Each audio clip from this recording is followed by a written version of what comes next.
탄핵 시황 시작한다. 중요 내용이며 단기의 계좌 더블도 만들 수 있는 사안이라 1탄과 2탄으로 나누어 설명한다. 앞으로 권한대행의 법률안 거부권 논란이 있을 것으로 예상한다. 대통령의 직무는 정지되었고 한덕수 총리는 헌법 71조에 따라 대통령의 권한을 대행하게 된다. 헌법 53조에 존재하는 법률안 거부권도 행사할 수 있는지가 문제된다. 견해 대립이 있는 영역이나 법률안 거부권은 매우 정치적 영역으로 입법부를 견제하기 위한 예외적 권한이다. 권한대행은 현상의 변경이 아닌 현상 유지에 한하는 것이 맞기에 법률안 거부권은 원칙적으로 행사할 수 없다. 또한 모든 국무위원은 탄핵 사태 원인의 방조 논란에서 자유로울 수 없다. 결국 대통령 보좌를 잘 못하였기에 나라를 위기에 빠뜨린 것이기 때문이다. 대통령을 제외한 모든 국무위원은 더민주 단독으로 탄핵하여 권한을 정지시킬 수 있기에 이상 행동을 한다면 드라마 지존생존자 사례처럼 계속 후순위 국무위원으로 교체되는 사태가 벌어질 수 있으나 확률은 낮다. 과연 탄핵은 될 것이며 대선은 언제 이루어질까가 초미의 관심사다. 정치는 곧 경제다. 지금의 테슬라 주가를 보자. 정치 논리가 만든 급등이다. 정치는 앞으로 한국 주식시장에 많은 것을 바꿔 놓을 것이라 집중해야 한다. 과연 탄핵은 성공할 것인가? 논란이 있다고 생각할 수 있다. 반대하는 측에서 뉴스를 그렇게 형성하고 있기 때문인데 사안은 명확하다. 이미 헌법에 다 나와 있기 때문이다. 대통령은 헌법이나 법률을 위배한 경우 탄핵이 될 수 있다. 우리 헌법재판소는 이와 관련하여 중대한 위반일 것을 요구한다.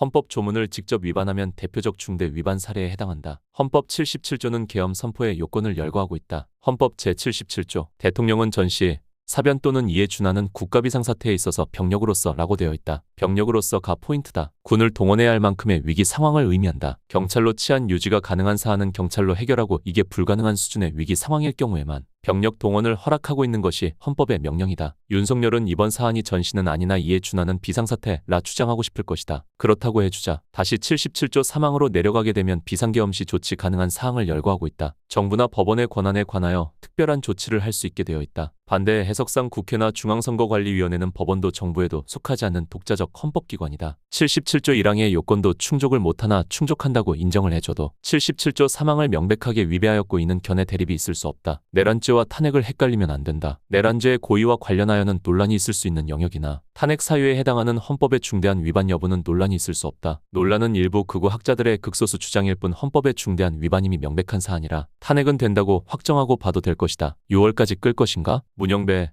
이미선 헌법재판관의 퇴임일이 4월 18일이다. 현행 헌법이 만들어지고 탄핵 재판을 해본 헌재 재판관은 18명에 불과하다. 역사에 이름이 남는 중대한 재판에 해당하는데 이름을 남기지 않고 떠날까? 이는 헌재 재판관의 개인사와 관련된 것이나 중요 기준이다. 욕심날 것이라 4월 18일 전에 결정이 나올 수밖에 없다고 생각한다. 실질적 요건도 결정은 빠르게 진행되도록 만들어져 있다. 과거 박근혜 탄핵소추 사유는 무려 13가지나 있었다. 관련 서류만 A4 40박스가 있었다. 서류 검토에 많은 시간이 걸렸으나 3개월에 끝냈다. 이번 국회에 탄핵 소추하는 내용이 많아 보이나 비상계엄 선포라는 한 가지 사유만으로 탄핵 소추를 한 것이다. 사안이 매우 간명하기에 노무현 대통령 63일, 박근혜 대통령 92일보다 훨씬 빠른 결정이 나와야 정상적 상황이다. 문제되는 것은 현재 헌재 재판관이 6명뿐이라는 것에 있는데 이미 공석 3명은 정해져 있고 곧 임명될 것이다. 권한 대행인 한덕수가 임명하는 것에 정당성 논란이 있으나 이 역시 노이즈 발생을 원하는 사람들이 만든 내용일 뿐 권한 대행이 아닌 대통령조차 형식적 임명권에 불과하다. 단순 기계적 집행에 불과한 것이라 권한 대행의 현상 유지 범위라는 사무에 속한다. 12월 내로 빠르게 헌재 구성이 될 것이고 결정은 빠르면 3월,